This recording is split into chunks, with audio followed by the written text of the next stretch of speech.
Антироссийские санкции не повлияют на наше производство, так говорят в лесопроизводственном комплексе «Алмаз».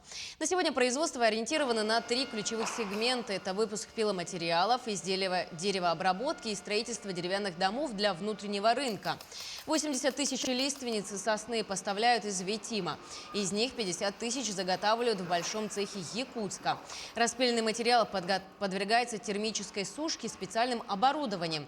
В этом году комплекс планирует выпустить 30 тысяч кубометров пиломатериала. Население интересует в основном брус. Брус 18 на 18, потому что в основном, если для стройки самый основной материал это брус, потом уже сопутствующие это доски, доска 40-ка, доска 25-ка. У нас планы в этом году модернизация идет, модернизация станков, и мы внедряем антисептирование пиломатериалов, и как раз улучшение качества пиломатериалов будут. И в этом году у нас будет установлен пеллетный завод, и будем уже выпускать пеллеты.